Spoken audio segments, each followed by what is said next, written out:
All right, this is Ross Payton here with Role Playing Public Radio, and we're doing episode 50, Danse, Macabre 2, Electric Boogaloo. So, Ross thought of that last part. Yes, that's a joke. I like jokes, Ross. Yes, it's a reference to 1980s films. I know. Okay, so... and, hey, it's our 50th episode. Yeah, so... If I had a noisemaker with me, I'd be doing it. But you don't. I didn't bring a noisemaker with me, Ross. Okay, but you just wanted to bring up in a hypothetical In a hypothetical sense, had I planned ahead, yeah, I would have had a noisemaker. Yeah, so... But I didn't plan ahead, so I don't have a noisemaker. You did bring a letter, so you did do some planning. I did ahead. some planning. So you're lying about the planning. Well, ahead. to you. Oh. I'm lying to you. But not to our listeners. But I learned it from watching you. Don't lie. I'm a very honest person. That's a lie. Also incredibly modest, humble. That's what's so great about me. Man, I can taste. Man, I can taste the lie. It's like the lie is a physical thing crawling over me. It's not a lie if you believe it. It's a delusion, Ross. Well, there's a difference between a lie and a delusion. Whatever. It's called pills. I like pills. Yeah, pills. Playing Left 4 Dead, they've added a new DLC for it, new campaign for it, where you can play the Left 4 Dead 1 characters, and Lewis can go pills here.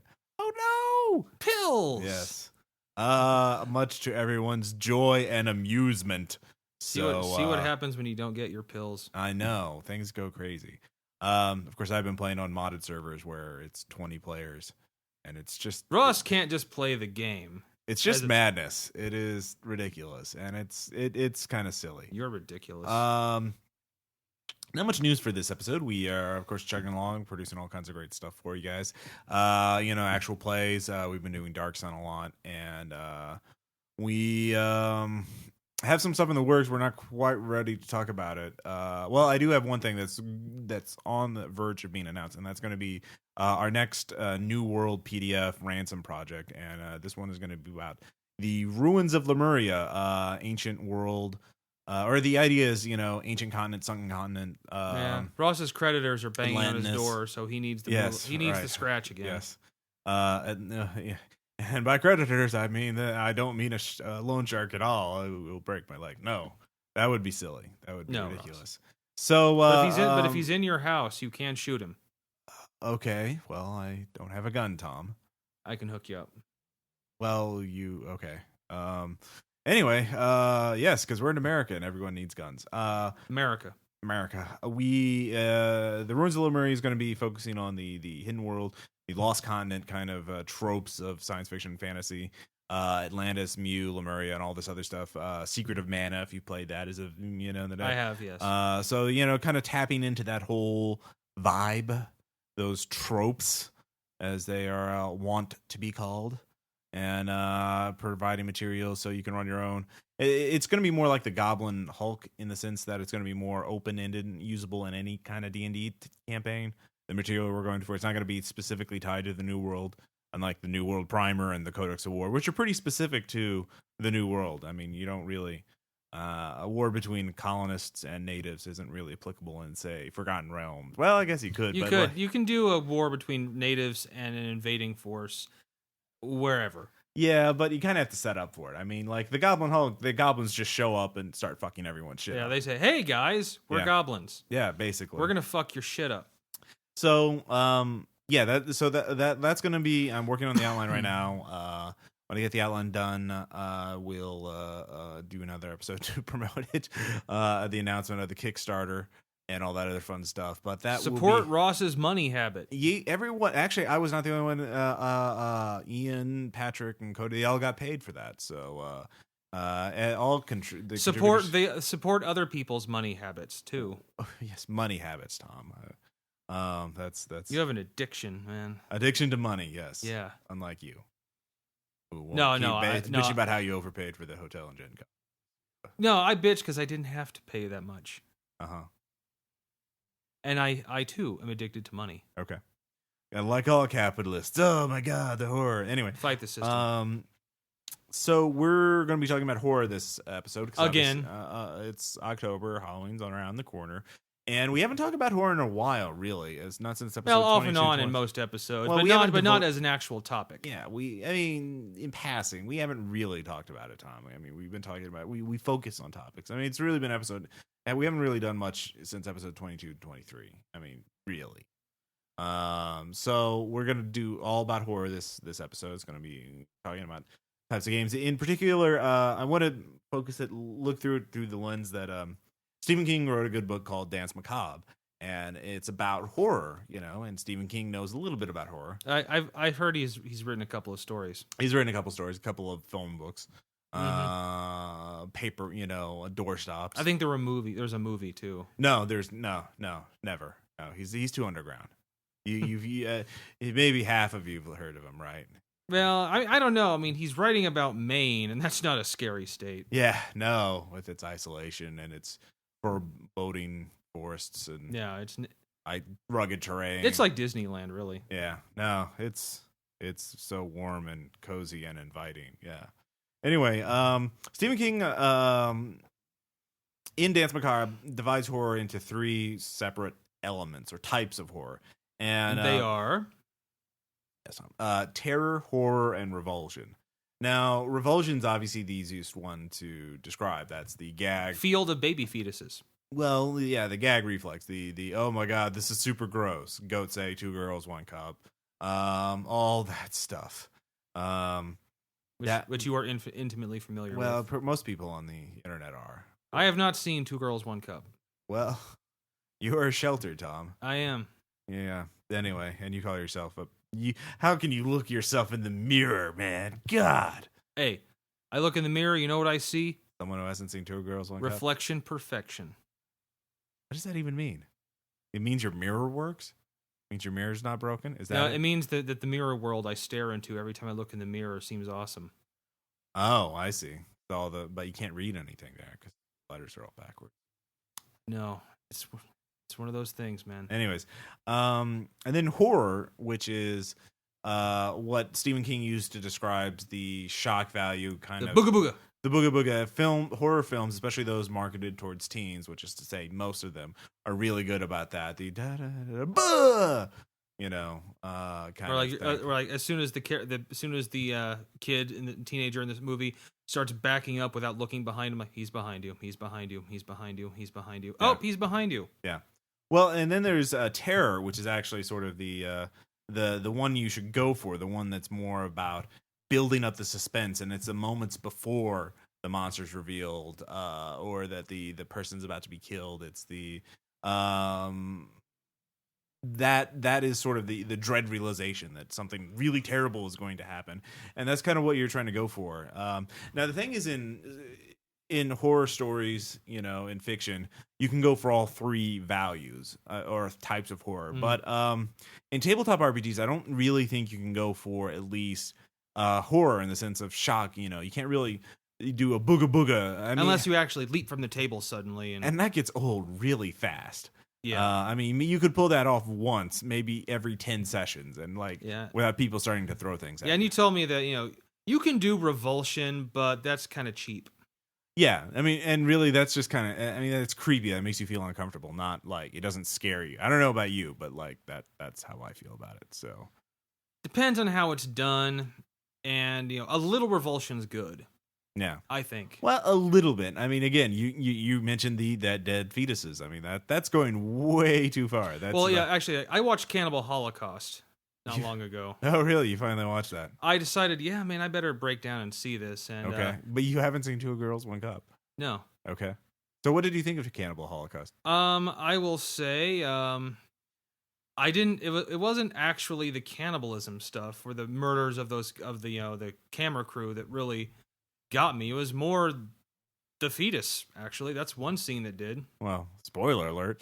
Might want to put spoiler alert. But it's more. Jeez. Yeah. It's well. Shut up. What about the animals being killed? Actually, that I'm one of those weird people. I can watch a person getting killed. No, there's a lot of people who are like you in that. Yeah, respect. I can watch a person getting killed way easier than I can watch an animal getting killed. And did you know those were real? Yes, they. It seemed to the animal kill. No, the animals kills are real. He had them. It seemed to me that they were. Well, they are.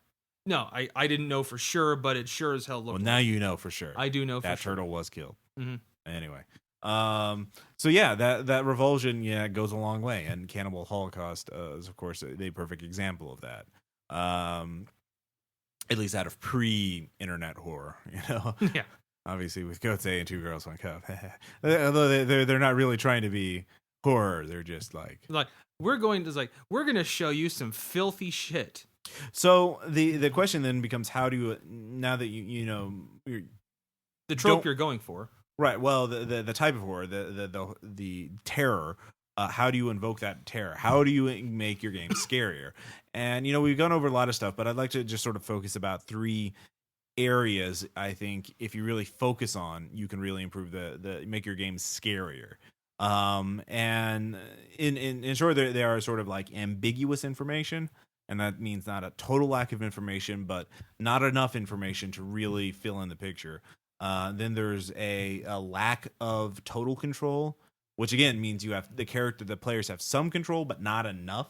And then sort of focusing on characterization of NPCs and monsters. And I divide NPCs from monsters because they have different roles. So anyways, so those are the 3 areas I think if you sort of think about them consciously, when you're running your games, you can improve them. So one, we take the first one, the ambiguous information. So what I mean by that is you describe things in the game and you give the players enough information to make their own interpretations about what's going on, but not enough to satisfy all their questions.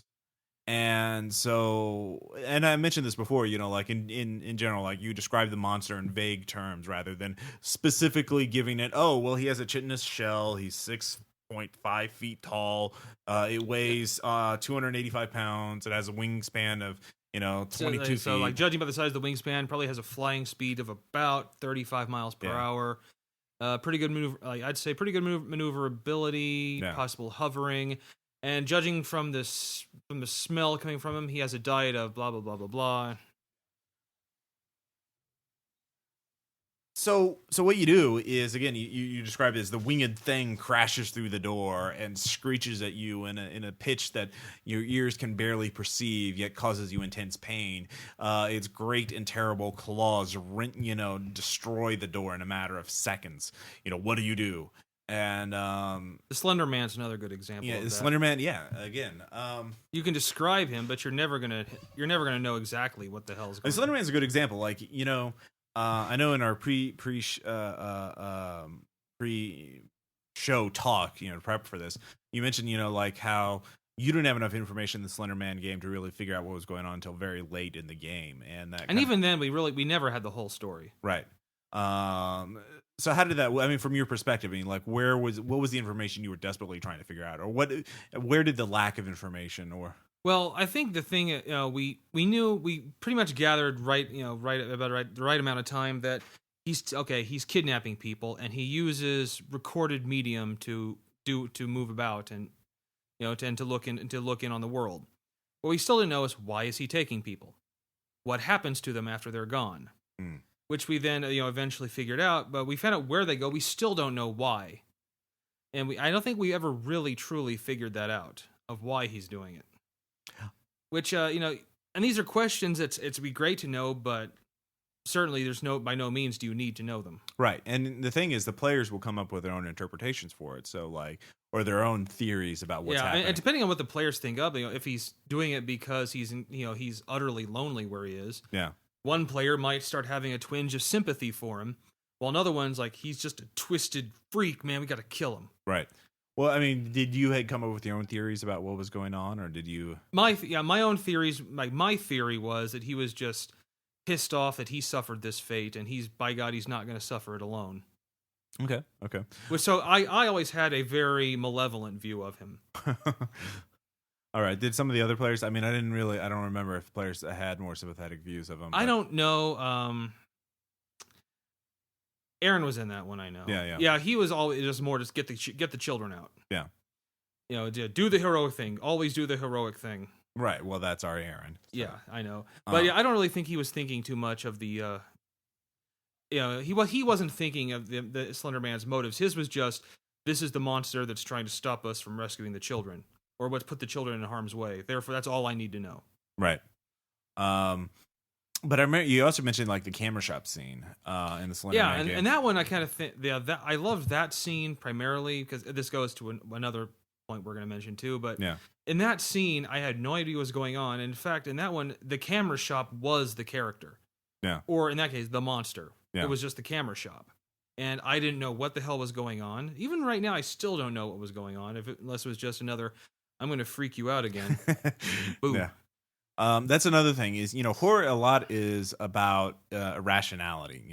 The idea is that in order to make a really scary game, you can't, you need to establish consistent rules so it's not like utterly chaotic, but it's okay to violate them or seemingly violate them a little bit just to freak the players out. Because if again, it's taking away their safety, making them realize that the rules aren't quite the same. So I think that was a problem I had, I think, in the first running of the Bell Island game. Yeah. I didn't know exactly what it could do, so it was essentially doing whatever I wanted it to do. Right. And eventually, if it can, I remember that was when I was in, right? Yeah. And at that point, I was getting more. I just sort of gave up because I felt like I had no control whatsoever. Mm-hmm. Like there was nothing I could have done. And I think, if you go actually, and it reminds me of a movie, it was Wes Craven's They. Mm-hmm. Where the monsters come out, they come from like mirrors and darkness and can only be stopped by light, but they can extinguish every light source. Right. And so in that one, there's no suspense. They're doomed. Right. See, that brings up our second point, which is to give the players a lack of total control. Now, and this is a very fine line that it's very it's hard to get just right sometimes, and that's why horror systems really craft the rules to make sure the PCs stay vulnerable. And They is just the perfect example. And because the monsters will always get you no matter what you do, because they can extinguish light sources. About the only thing they can't extinguish is the sun. Right. So, but at night you're doomed. Yeah. And that's not interesting. Yeah. If the moment night falls, you're dead. Whoop-de-doo. Because it's not the violence, it's not the killing, it's the uncertainty, it's the knowing suspense, or knowing something's coming for you, but you don't know when or where. Right. And you don't. Hey, well, they could still get away. Maybe. Exactly. So, and in horror games, you have to walk this fine line between making the monsters powerful enough to be scary, but not so powerful that they automatically win. And there are a lot of different tricks to do this. Like Call of Cthulhu is very good about this because characters are, can get all these skills and investigate the horror, and they have sanity points to resist so they don't go totally crazy instantly. But at the same time, they can't go toe to toe with fighting these things in most circumstances because they're just going to get killed because they're very fragile. World of Darkness games are like that too. They always have built-in measurements to limit the characters enough, that they're not. You think, well, yeah, obviously that makes sense. But compare this to like a non-horror RPG, D&D, like D&D, 4th edition, or even 3rd edition. In 4th edition, if you're a high enough level, you could take on gods, basically. Yeah, and that's expected. And even if you die, that's just a resurrection away. And also, like a big problem I have, like the book of I think it's of the Nine Hells. Which lists the stats and hit points of Asmodeus, but it's the Lord of Hell, right? And gives the experience you get for killing him, his treasure. And I know there was a. Well, that's not a flaw. That's a feature in D&D's case because that's a game about being a heroic badass. It's not a horror game. But that's why I think D&D is hard, like pretty hard to do.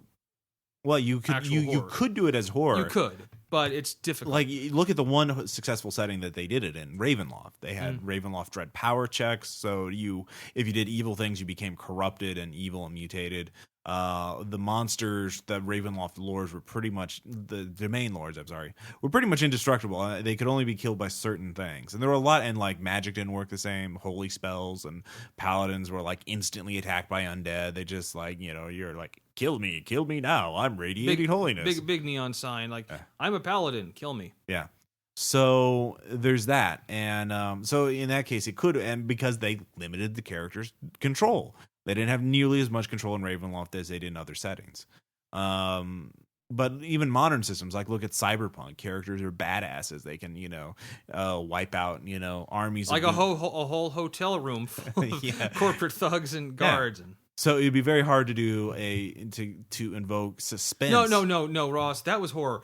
You were the horror.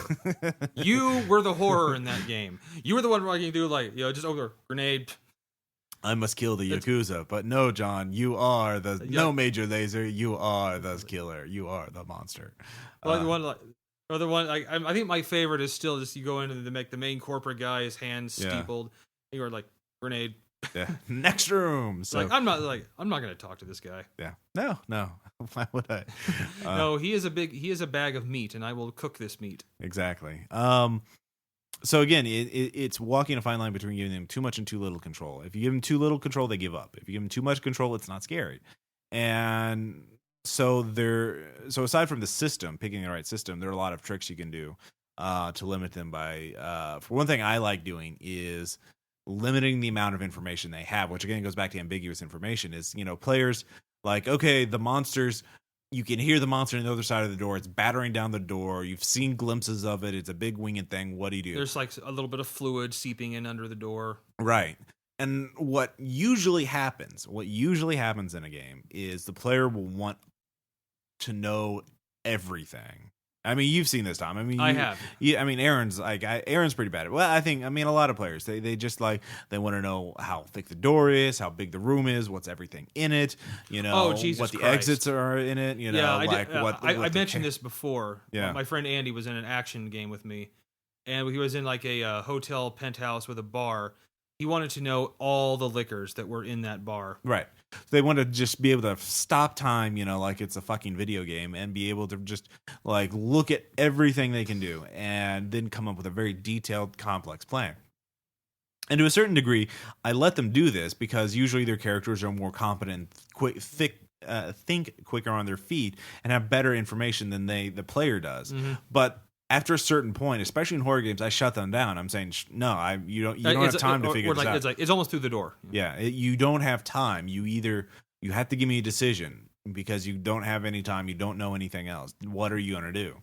And that limits their control. They can't dictate, what they do because they have imperfect information.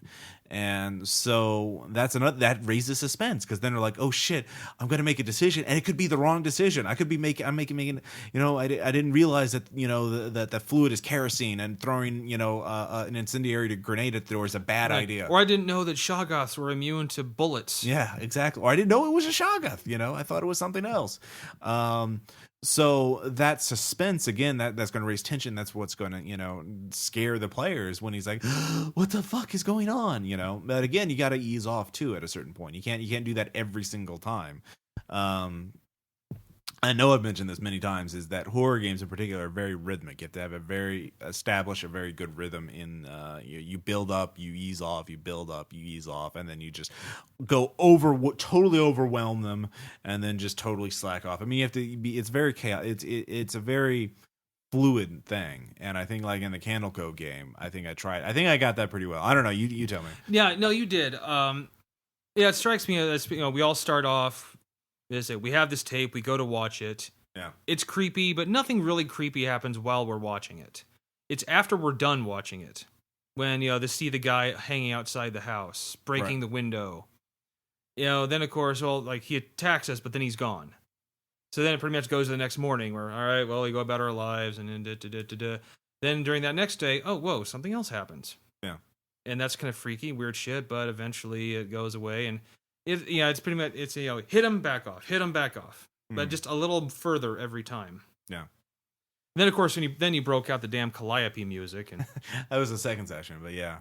And also, I'm so glad you found that, by the way. Yeah, because the great thing is, it's not copyrighted or anything. Yeah, public domain. Again, you go back to our episode on props. A little audio prop can go a long way. Also the list number stations, those little number stations were always fun.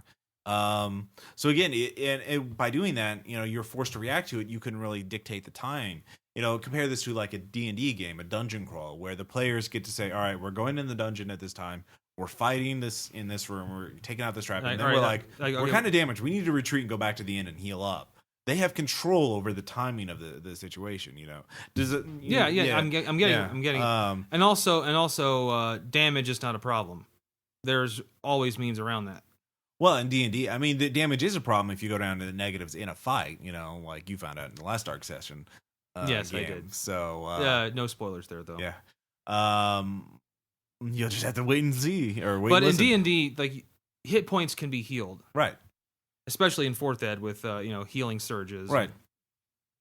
Well, the thing is, though, even if your characters get really injured, they're the proactive group in the game, and they're the ones going out and adventuring, and then and it's usually assumed that you have a place you can go back and heal. There's always a fortified city or whatever, keep on the borderland where you can go back and heal up, and that's not the case. Like in the Candle Cove, other NPCs were coming up and fucking your shit up, and then you were forced to react to that, and you didn't know when the next attack was going to come. You didn't know what was going on at first, so you didn't have control of the timing.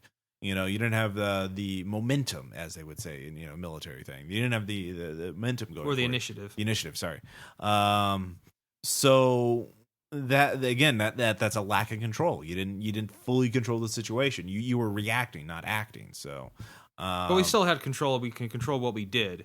Right. So you weren't totally useless. You weren't just helpless victims waiting for the next monster to attack you. Or the GM wasn't just, didn't have you by the nose dragging you along. No. I think I tried to stay very open on that, waiting to see how you go. Because honestly, come on, that's the best part of GMing is just seeing how the players react.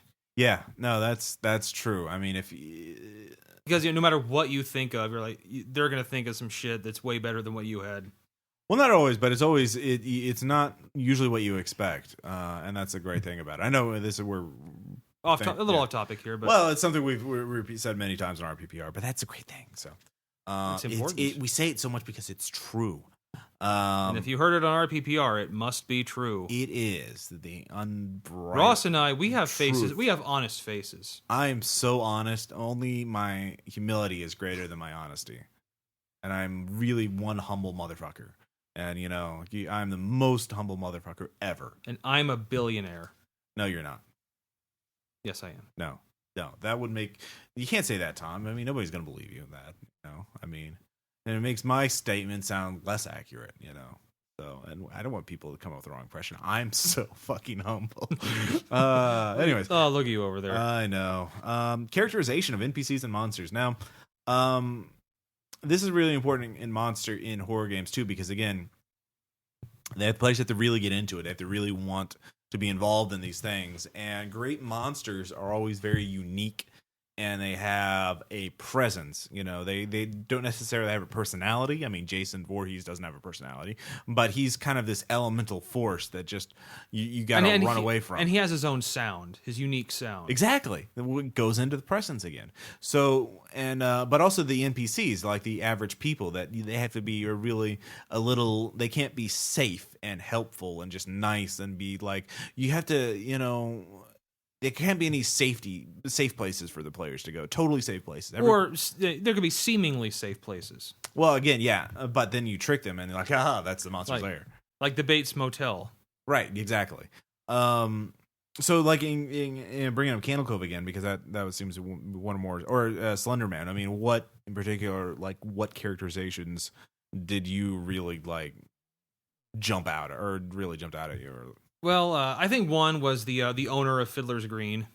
I like hers because for all intents and purposes, and I think all the players, she was just a helpful person who didn't like the press of all the missing children. Yeah, and that's exactly what we thought. And the more we talked to her, the more we suspected. But it was nothing obvious that you said. It's not she didn't do like an Annie Wilkes from Misery and just suddenly go from chatty and somewhat cheerful owner of this place to psychotic madwoman. Right. No, it was like she just kept talking, and you did kept the voice pretty much just as she was, but it was just something. I don't know. I don't even know if I can really pinpoint it, but just something suddenly started making us suspecting she might be involved. So there you go. There's sort of a slow leak. And for me, on my end, in that Slenderman game, I was this. Just for those of you who haven't listened to the game, the woman basically, the main important thing to know about her is that she made a deal basically with Slender Man, to not be taken herself, not to be taken for protection and for power, money basically, by basically giving Slender Man victims. And this was obviously her great secret, and she didn't want anyone to know about it. And so she's very good at hiding, but the closer you guys got to the truth, the more worried she got, so the more paranoid she got. So and that started her facade started breaking forward, and that's how I was trying to role play it. And I think that came across obviously, because you were obviously beginning to suspect things. Yeah. Also, I'd say just I love how we asked her about all the hundreds of cameras that were all over the place. Yeah. And she was evasive without being evasive. Or she answered it without answering it. Yeah. And again, so she's like a politician, and that is how I characterized her in my mind when I was role playing her. Is she was just her goal was to appear as helpful as possible without actually helping you. Mm-hmm. And so that's how I was. That's like, how would I do that? How would I do that? How would I carry that across? And so. You think of politicians with their double talk and their euphemisms and that sort of thing. The answering questions without saying anything. Yeah. So that's so that really helped the game go forward, because it was a very subtle, you might not have picked up on it right away, but it kind of made you feel off, as opposed to say if this was a standard D&D game and she was just a helpful villager or evil villager, you guys, should be more blatant, more with a back room that has more melodramatic, or her back room that has her, altar to her dark god that she always do not go in the back room. Yeah, so it'd be more melodramatic, more black and white. And something else, and for NPCs and monsters particularly, a good one: never choose the scenery. Yeah. Well, what do you mean by that? I mean, there's been some where some games where he's trying to basically run the monster stalking, stalking the players. It just loves to show up, and and growl and roar. But in a sense, that's all it does. Right. But the more we see of it, the less scary it is. Okay, yeah, that's true. That's true. So you played in games where he was trying to scare you with the monster, but he wouldn't actually threaten you. He wouldn't take some. It wouldn't actually be oh shit, this thing's gonna kill us. He just had it show up and then disappear. Yeah, it was a scenario. You seen the movie Dog Soldiers? Yeah, the werewolves. Yeah, it was werewolves actually. Were had us cornered. It wasn't a house though. I mean, it was a meat packing plant. Right. It was connected to a cattle yard. So, and the werewolves would attack. They would pound on doors and windows, but then back away. Oh, really? They wouldn't even. Yeah, and they kept they were always they didn't hide in the trees. They were just constantly circling outside. Now they sort of went on their own initiative. Were they driven off by the players, or were they just they would bust on, knock on the door and then leave? Yeah, the players. Actually, the GM quickly pointed out that they didn't have silver bullets, so they basically annoyed the werewolves when they shot them. Okay, so the players had no control either. They didn't just they were helpless. In other words. Yeah. In a sense, of course, and we were trying like hell, right? And they're like, well, this is a meat packing plant. It's got to have, it's got to have implements of death in it. This is a meat packing plant. Yeah. And of course, he was saying, oh, well, they're all rusted. They don't work. It's not really a good meat packing plant, is it? Well, apparently, it was one that was closed. Oh. But the thing is, he said it was closed for a year. Okay. So, but everything had aged like it was 30 years old. Ah. And it's pretty much, he just kept wanting to just scare us with them stalking us and attacking the building and spooking us out, but then backing away. And they were always visible. We looked out windows, we always see them just right off, just, right out, just about up. So you're at a certain point where, let me guess, you were basically, why don't they just kill us? I mean, what are they waiting for? Yeah. Okay. And, I think he wanted because he imagined this ending as a one, there was a mad dash back to this one functional truck. Yeah. But it's they knew that's what we were going to go for. Yeah. And they were hanging out around the truck, taunting us. And so we're well, we're not going to go for the truck then. Oh, and then we could tell something. Oh well, they you look outside, they've left the truck alone. Yeah, we're still not going to it. Yeah, that's not a trap. That's not a trap at all. And we could see the GM getting annoyed because we're like, well, we can just. Well, the doors seem to be pretty solid here. We could probably hold out here. Yeah. Like they start pounding and they start buckling. Like, well, it eventually got us. How many bullets do we have? Do we have enough for one for each of us? Yeah. I mean, you see, that kind of fails on all three things because, one, you had too much information, too. Mm-hmm. Like, you knew where the wolves were. You could always see them.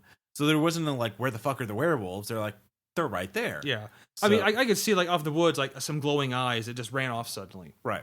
But you knew they were at the truck. Yeah. So and there they were, yeah, it was freaky when we first saw them. Right. But after about 2 hours of game time, where we see them like an average of 4 to 5 times an hour, we're pretty much like, oh, and are the big dogs still up there? Yep, there they are. Okay. So again, you had too much information. You pretty much were always aware of their presence, and it was never like, are they gone yet? No, they're there. They're always there. So, and two, it failed on the I mean, you had no control. I mean, you couldn't do anything. You couldn't, find any weapons in the meatpacking plant. You didn't have any silver bullets or any ways to do that. You couldn't do anything. You were helpless. And the third thing, they were characterized terribly because they were always, they're always there, and they weren't very scary because you got used to it. So that kind of failed on all accounts. Yeah, and it's eventually we finally just set fire to the meatpacking plant with you in it. Well, and we use the conflagration to just run down the road. Right. And the thing is, once again, he finally didn't even. We were expecting, all right, this maybe is laboriously is the big climax, and they just followed us. They never attacked us. And then we reached the town, they seemed to back off. We're like, what the fuck was that about? Yeah. Wow. Was this at a convention or something? Or was No, this was back in high school. Wow. High school gaming. So and afterward, what exactly did we accomplish? Like, well, you survived the night. Wow, we sure did, didn't we? Yeah. We showed them by doing nothing. Yeah. Running away and doing nothing. So, I mean, that kind of shows you, basically everything, what not to do in a horror game. And I think a lot of horror games are like that. They're too. And I know that if you created what you think is a really cool monster, you want to show it off. Right. And I've done that. I myself have done, even recently I've done that. Right. And I don't care if it's cool, as cool as it is, you've got to restrain yourself. No, there is a way you can go totally overboard. Like if you brand new to monster, you want to show it off, you save it up, you just hint at it, just barely hint at it. You smell something weird in the air or whatever, and then at the very end, then when you unleash it, you unleash the fuck out of it. Exactly, you go totally balls to the wall overboard with it. And it just, you have a big finale, like a Resident Evil boss fight where it's like a multi-tower thing or, stage boss. Like it's chasing you up this stairwell, smashing the stairs up below you as you go. Exactly. And it's throwing rocks or, whatever the hell it is. I mean, just have go totally balls to the wall and just in their faces, starts killing PCs, starts maiming them left or right. It's just crazy. And the PCs have, they can do one thing at a time and they don't know what to do. Right. And they're just I've done some games panicking. Like that. And if you survive that, you actually are like, fuck, I survived. Exactly, and that's a great thing about horror movies. Your games is like you that thrill of survival. That and especially if you have a group that they measure their victory in personal power and loot. If you can actually convince a group like that to be to have the same feeling over just surviving, that's something I think. Yeah, no, it is.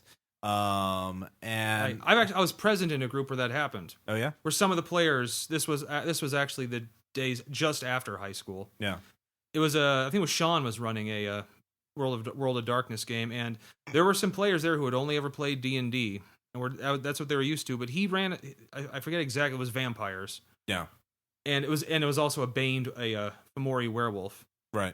We survived that, and these two players, like the way after it was done, like. Whoa. I mean, they actually, like, literally kind of had to catch their breath. Because it was just so intense. Yeah, this final chase, I forget. it was running through the streets of this small town where this thing was like literally engulfing it as it went, and we got out and we lived. Yeah, and that was enough. And I think it's important to note. I mean, personally, I think the satisfaction you get from that kind of thing is proportional to the amount of anguish you suffer while you're playing the game. I think people are some GMs are too care bearish, where they don't want to make the players feel. Aaron, you may be listening to this episode eventually. That's a problem you're getting over. Yeah, but he's still got that big time. I mean, it basically, to me, it's like there are a lot of GMs that I played under where they never want to make the players feel slightly uncomfortable. And I don't mean like I'm being a creepy asshole. I mean like in the Dark Sun game, you know, there's at one point the player, there's a magic sword that they want to get, and you know the bad guy drops it onto the Silt Sea, and so it's basically, oh shit, I need to go grab that sword, but diving into the Silt Sea is very dangerous. And he's like, what the hell do I do? And he was just like, God damn it, Ross, you asshole. You know, he was like very like distraught over like, what do I do? You know? No, I like that. I love games where you've got a decision to make, and it's going to affect you. Yeah. And when you're GMing in horror, especially, you have to be kind of hard on your player. I mean, you have to be hard on your player. I mean, well, you have to, but be hard on your players is basically what I'm saying. Have them make a hard decision and stick to it. Don't cave in when they bitch or complain. And you guys, I mean, like in the Dark Sun game, you guys just bitch and complain all the time. Well, we do that because it's funny. Yeah. And I think you can tell the difference between when we're really actually bitching at you. Yeah. And we're just doing, I'm Rush, and I'm running this game, it's impossible. Well, I mean, like, or the fights, or, there's... No, dude, trust me, we're not really angry, pissed off. I know, but a lot of GMs are insecure, I would say, and would simply back off anytime their player expressed any dissatisfaction with it. And, I kind of do that, but, like, sometimes. But, I try and hold you guys to tense decisions, really key moments. Like, no, this is it. You got to make this. You got to, well, you're jump good, or stay. Well, you're good at not just suddenly springing them on us. Yeah, we normally have enough time to kind of see the decision coming, but then when it's finally presented to us, it makes sense. Right. That's true. I mean, you have to be fair about it, though. I mean, if you're you can't. Like suddenly a massive sandstorm suddenly can't appear on you from nowhere, and you say, all right, well, it's like, well, now you got to take shelter, or you got to make you got to lose a healing surge every single turn. Like, where'd that come from? Right. Like, well, it's on you now. Yeah. I mean, yeah, there is a certain sense of you get out of the game, and so yeah. Be fair, but be tough, especially in horror games. You got to be really hard. I mean, the more tension you give to your players, the more genuine tension, the more tension they get in the game, the more they'll get in the game, and the more they will feel when they finish it. Even if they do die. I mean, like I know some of the best games of Call of Cthulhu are the ones where everyone dies at the end. I mean, you guys are just like, yeah, like at Gen Con, I had that experience for the first time. Yeah, and I loved it because it was one they were all happy with. Yeah. So and in that one, and actually, I think that was also one of the first times I did as you said, the very tensed, the tense thing where this is basically a roll that will determine life or death, but it didn't come out of nowhere, right? And they were eagerly anticipated it, yeah. And they all were like actually standing up watching the roll made. Yeah, so I mean that's the best stuff in gaming. That's the stuff you remember. That's the stuff you'll talk about later on.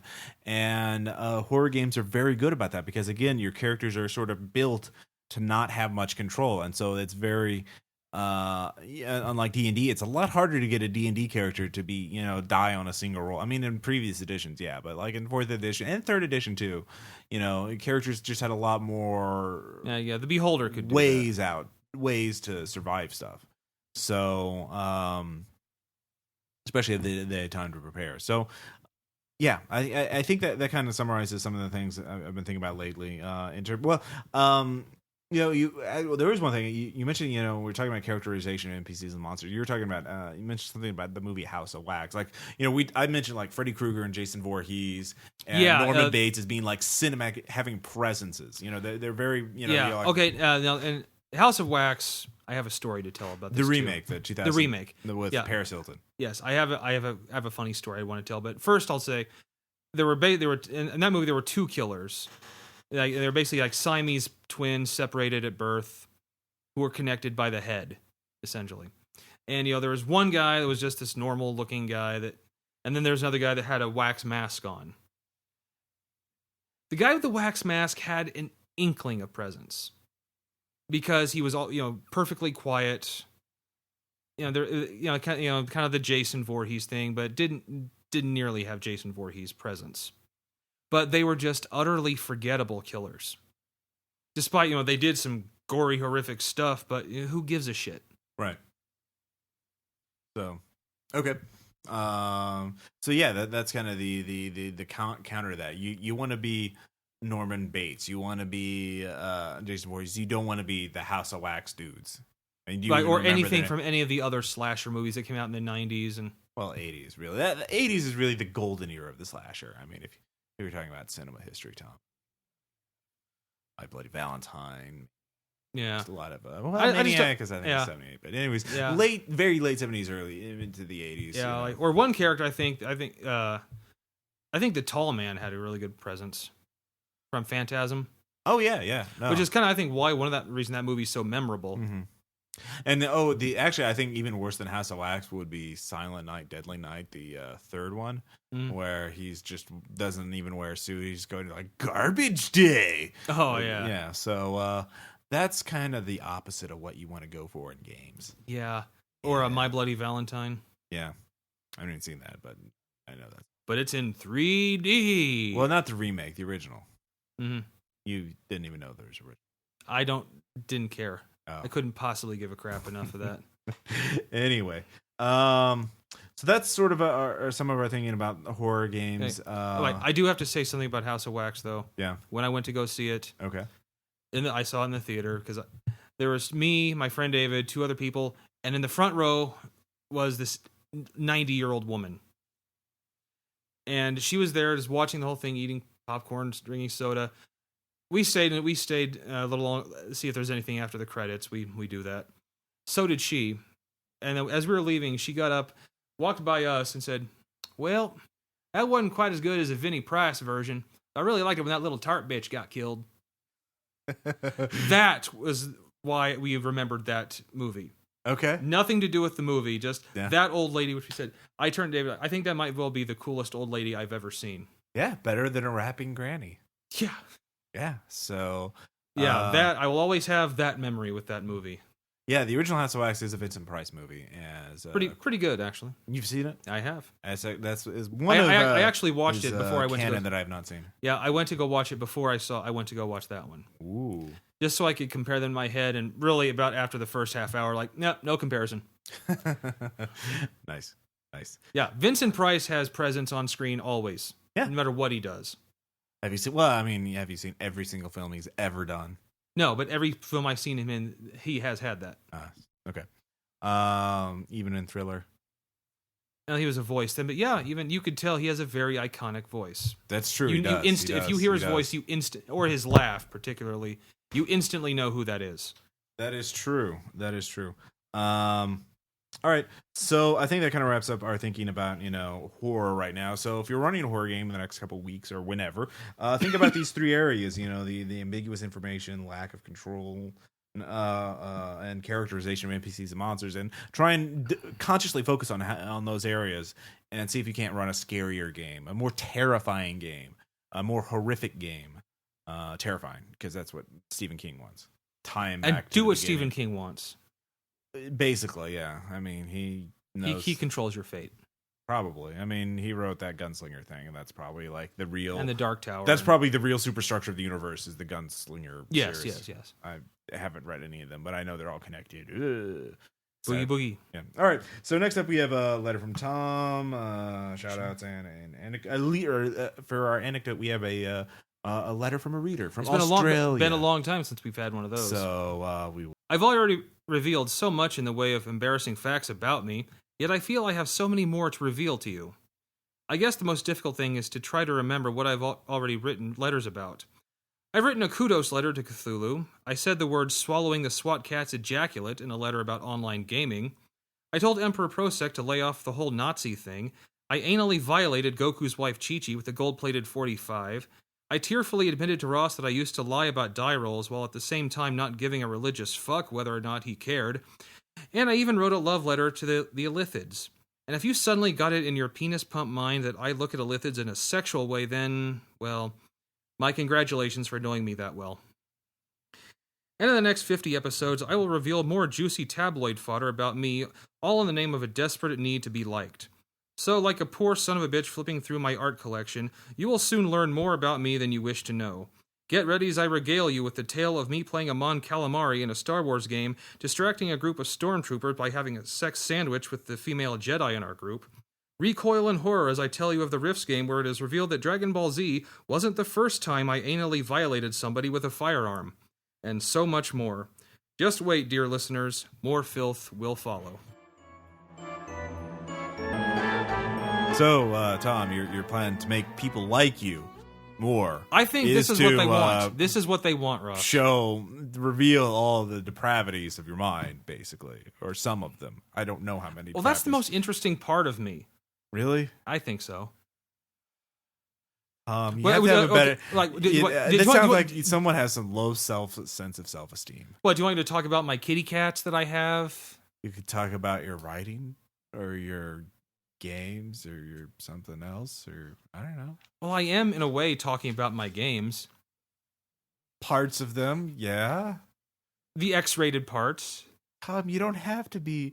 You know, it's like it's like the loose girl who thinks the only way people will like her is if she spreads her legs for everybody. You don't have to. If I don't talk about the depraved things I do, I will never be pretty. Oh, Tom. You see, I'm also getting sympathy now. You're confusing sympathy with pity.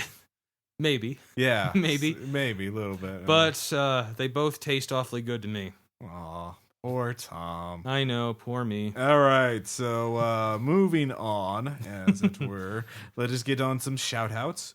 First off, I'll bring up a scary movie that I recently saw. It was made a while ago. It is Night of the Hunter, directed by Charles Lawton, starring Burt Lancaster, I believe. You said that's what you said, yeah? I believe so. It is a great. No, it's Robert Mitchum. Sorry, I'm getting confused. It's Robert Mitchum stars as the villain, and what it is set in the Depression, and this dude robs a bank, kills two people, and he gets $10,000, and he hides it to where only his kids know. The kids live on farmhouse.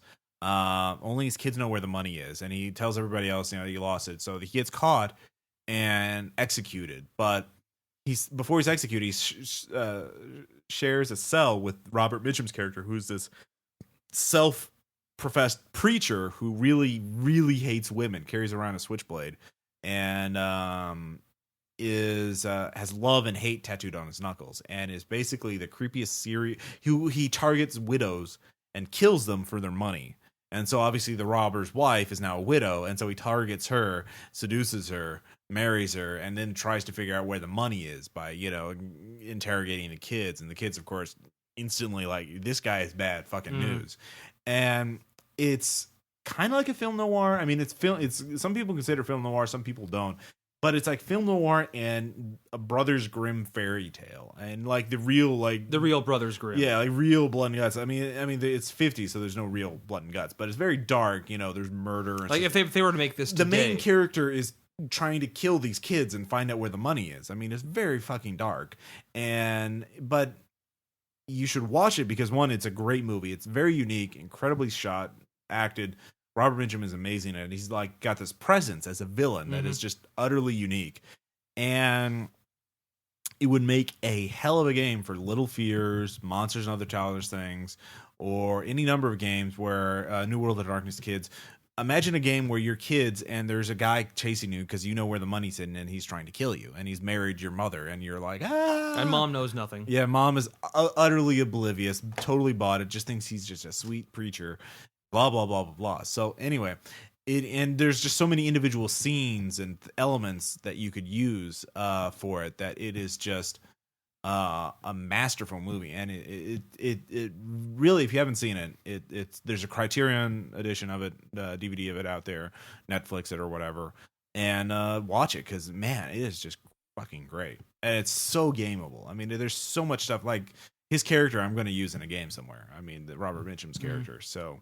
yeah. Awesome. Yeah. Well, I have a movie that I recently watched. Yeah. One from 1980 called Virus. Now, I'm going to immediately tell you, because it's the first thing Ross thought of, this is not the movie with Jamie Lee Curtis. Yeah, the 1999. This is one, it was 1980, Japanese movie, actually. Well, the 1999 thing was based on a manga, so. Yeah. But this movie was made 1980. It's a Japanese movie about, it's a virus that wipes out the world.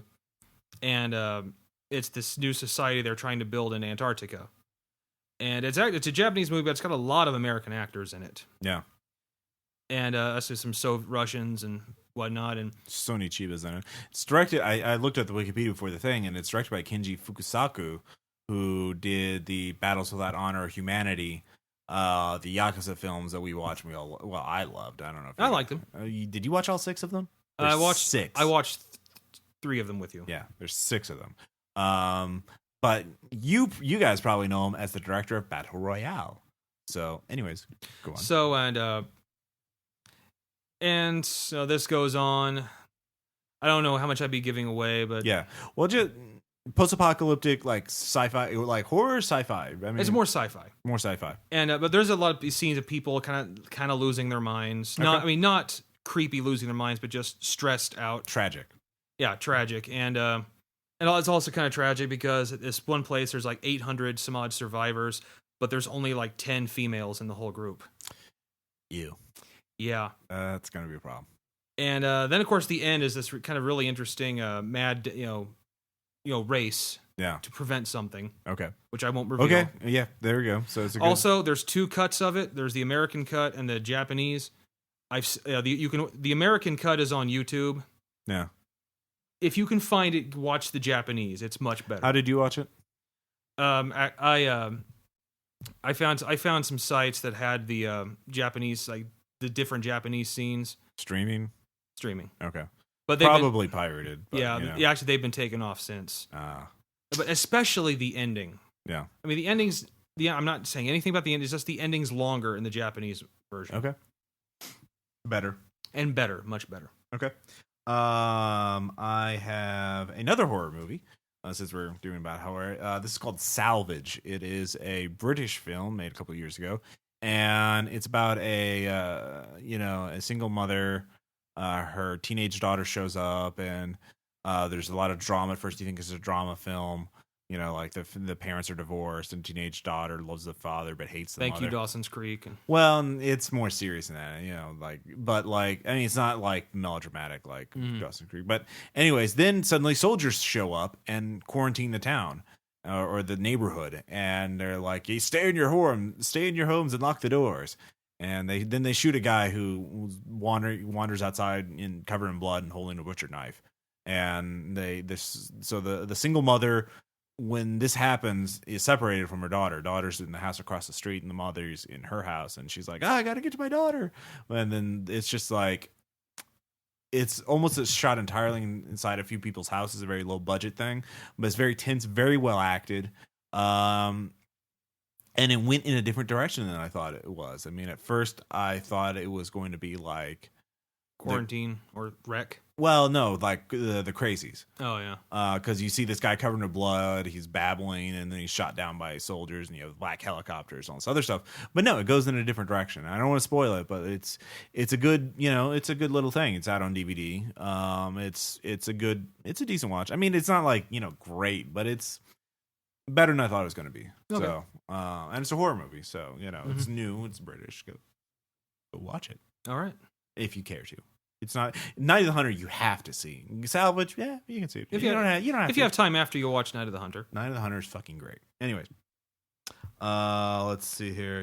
I have another one. Yeah. More DVDs. This one is not horror though. Yeah. This is actually the Smothers Brothers had their stuff released on DVD, and I of course was far too young to see it, but my mother loved it.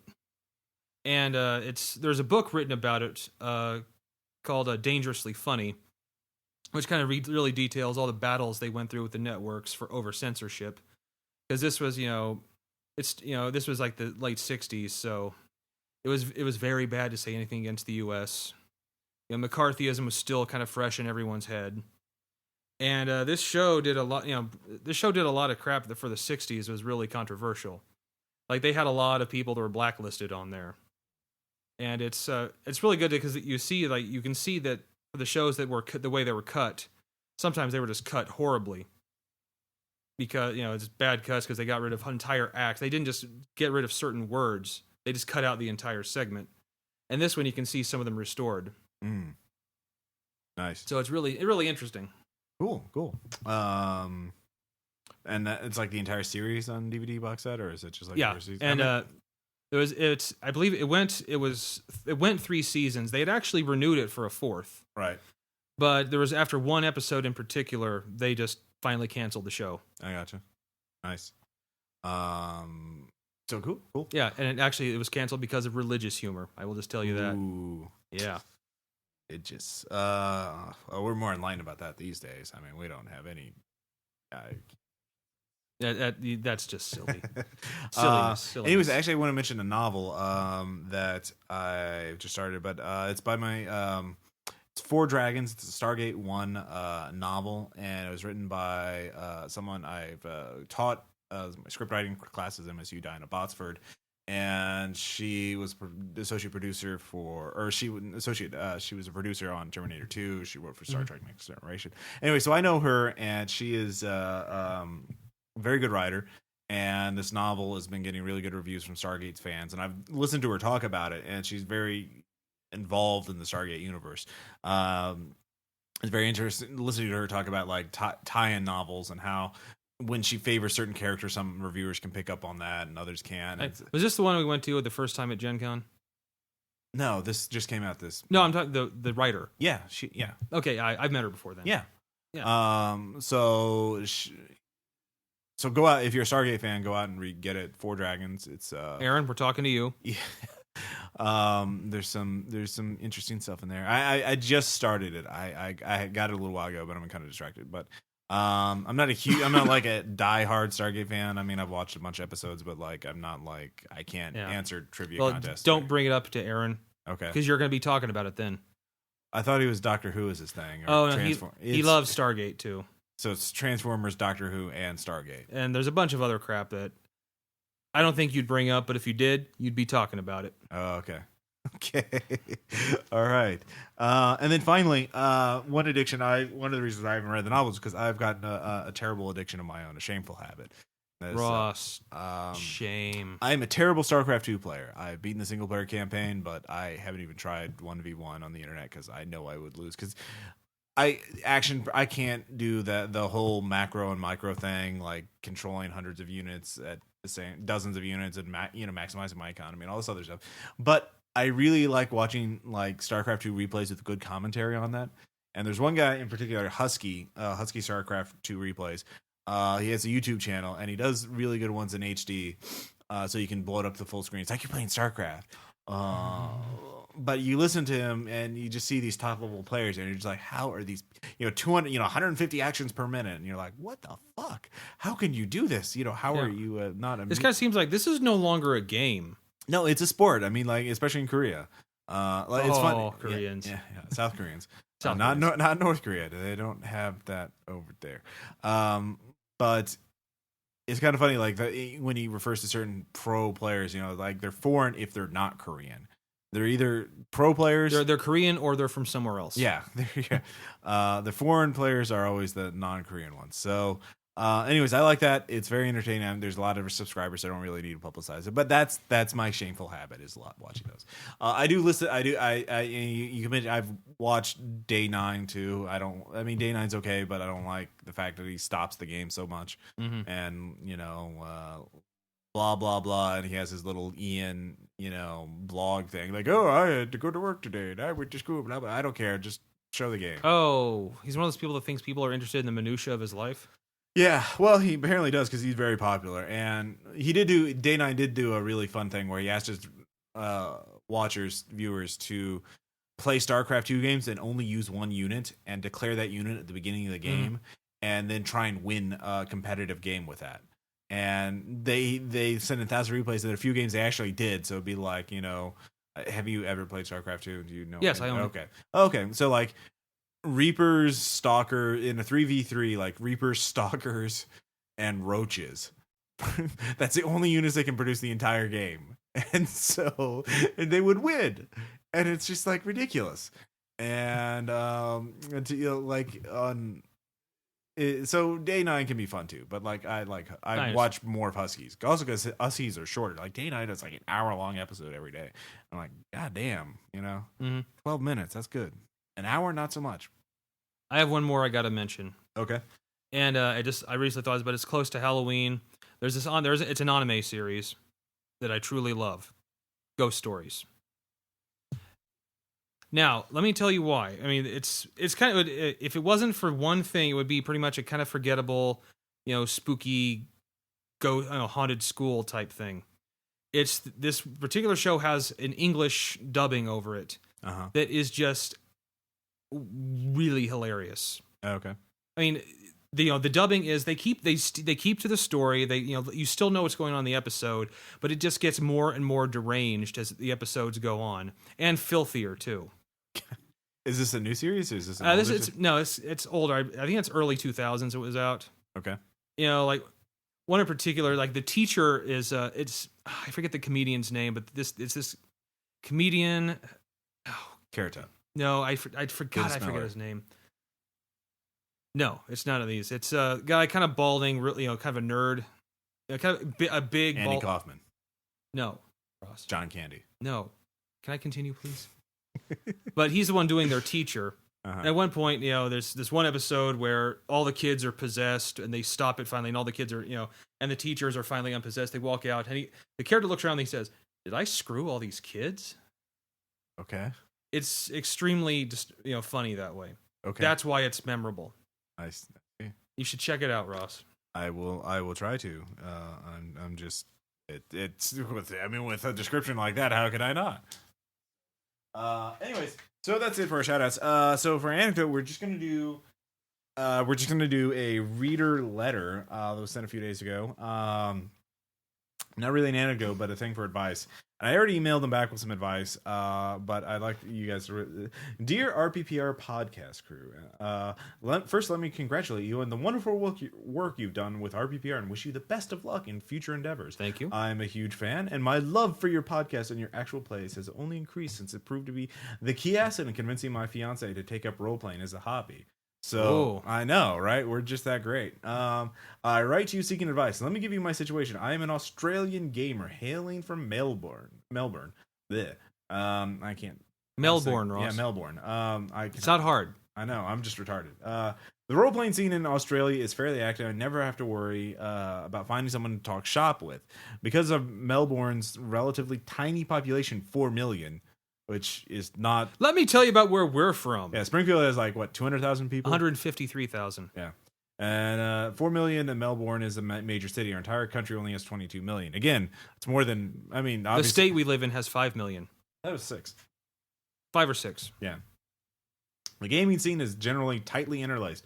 Like a game of 6 Degrees of Kevin Bacon, just about any Melbourne group gamer can link themselves to any other gamer by a few links. This leads me to my problem. By inclination and design, I tend to find myself in the role of GM more often than player, and because of my interconnected nature of the scene, I tend to find that dozens of people know that I am running a game and are keen to play.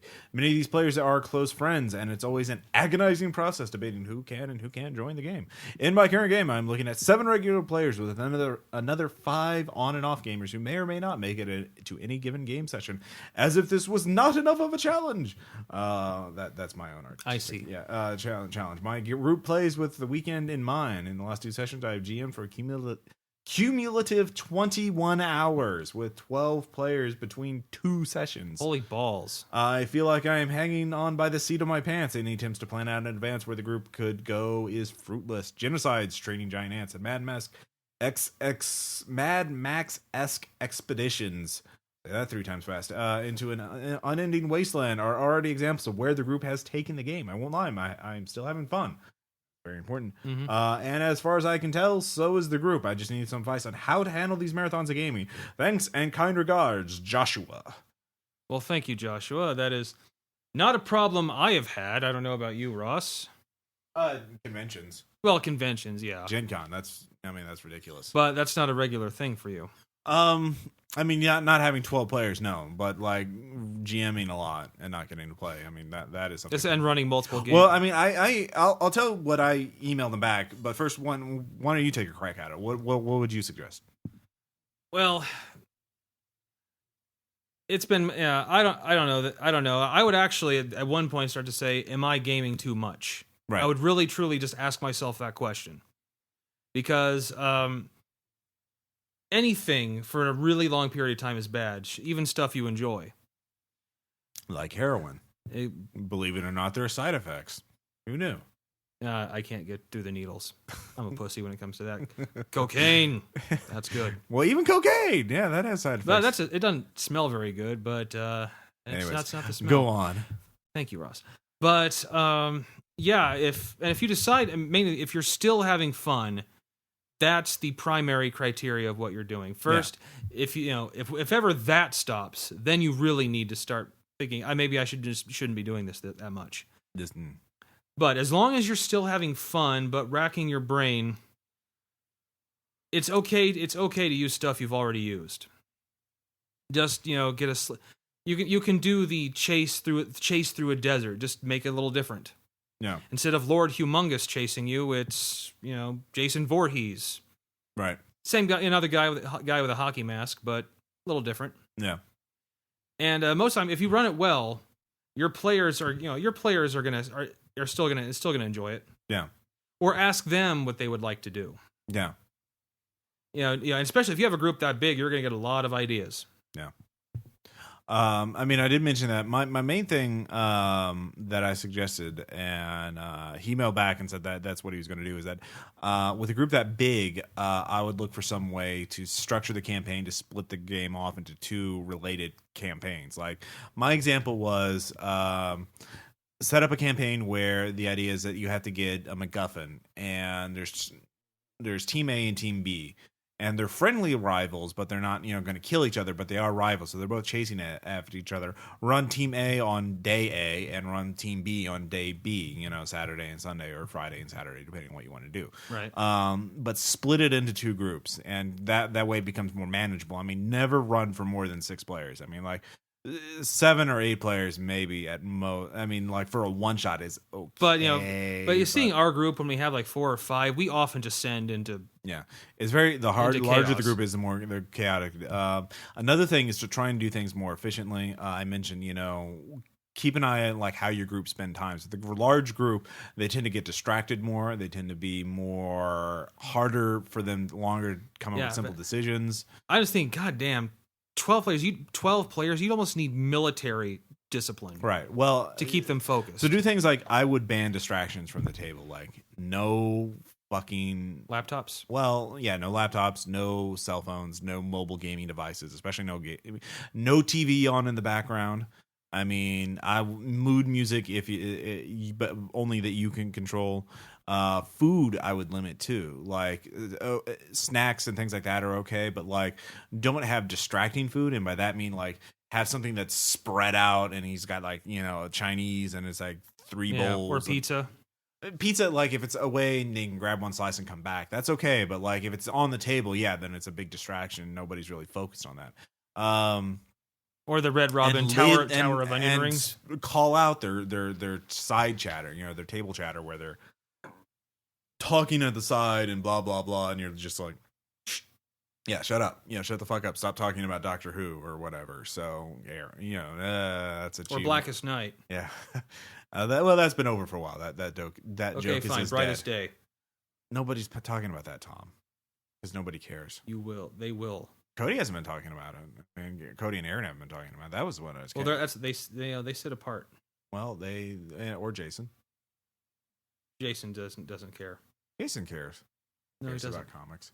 Comics are serious business. Anyway, so that was, and that's what he did. Is he wound up like the group was making a moral decision, and some people were going to be good, and some people were going to be evil, and so he's going to run team good and team evil. Basically, is the impression I got from his last email. So he was going to have it was going to be easier for him to run 2 smaller sessions instead of 2 monster sessions. Right. But the main thing again, no gaming is better than bad gaming. No gaming is better than bad gaming. If you are not having fun, don't do it. And we're not saying this like no gaming is better than bad gaming. We're not saying it that way. Yeah. It's like it's better to play no game than to play a bad one. Yes, exactly. So if you're, one thing that I didn't mention in the email that we are doing in the Dark Sun campaign is the rotating GM. So I would try and encourage other people to run more games. So you get to play, and I like running games. I'm not gonna lie, I like being a controlling asshole. But you also like to be a player. Yeah. So, So those are some of the things to think about. But that was the main thing: is break the group up into 2 groups, and I say, and always keep that question in mind: Are we having fun? Yeah, that's in any gaming situation. So if you're getting fatigued, I mean that's great, but eventually you'll get burned out, and that will suck. So cut back on what you now while you're ahead. So I've had moments when I've sensed when a game's over for me. It's a chore to come to the game. Yeah. If you're thinking, oh god, I got to go to the game today. Yeah. If you start thinking that, it's time to ask that question: am I having fun? Exactly. So that kind of concludes episode 50. Big 50. So we will of course have another bazillion episodes. We'll try and start doing them a little more frequently. I've just been kind of busy with some things. School year is kind of winding down. Yeah, well, no, the semester is. Well, it's halfway through, Tom. There's still final projects. I haven't been to school in so long. Yeah, I have actually. It's just beginning to get more time consuming because projects and group. Ross will make time for the show. We promise. Yeah, but I did finish an essay for SecWart. I wrote an essay on Planetary for an anthology of essays that Cody Walker's editing about Planetary, the Warren Ellis comic. So if you like Planetary, you should get that book. We will promote the fuck out of it, obviously, because my essay's in it, and mine will be the best essay in the entire book, obviously. Ross, because it took me forever to fucking write that thing, because I'm not used to writing critical analysis. Like it's been a while since Ross Payton, the very temple of humility. Exactly. Yes. Thank you. And it's a great fucking essay. It's just brilliant. Blow your socks off. But again, it took me forever to write because I'm not used to writing critical. I'm so used to writing RPG stuff where it's like you can make shit up. You just like, and then there's a golem. Why not? Fuck it. You like golems? Yeah. Exactly. And then there's some traps. In this one, you have to be factual all the time. Well, you have to refer to the original material and kind of like make a persuasive point. Like, this is what the monsters of Planetary mean. My essay is about monsters, Tom. Are they in the school? I don't specifically mention schools. Yes. I don't think. Yeah, but they're about the monsters of Planetary. You haven't read Planetary, have you? Or have you? I've read like one issue. I think it's over here too, actually. Sorry. It's a great comic, Tom. Thank you, Ross. You should read it. You should read the whole thing. Thank you, Ross. Because it's so fucking amazing. Thank you, Ross. Oh my god, Thank you guys. Thank you, Ross. I mean, my essay is Thank so you great so about much. it. Yes, But it's even yes, greater it than is. me. If you yes, can believe it that's is. possible. Yes, so, it is. Anyway, so that'll be out. That'll take months for that to come out, though. So please read it and comment on it because Ross's ego needs constant stoking. No, I'm so humble. I don't need that. I am a rock. I am so awesome in so many ways. How could that you see, happen? Ross doesn't even believe his own bullshit. I do. I don't know what you're talking about. Anyways, so that episode's episode 50, Danse Macabre 2, Electric Boogaloo. And If you had forgotten that part, I would have reached over and slapped you. I would have slapped me too, but I didn't because I'm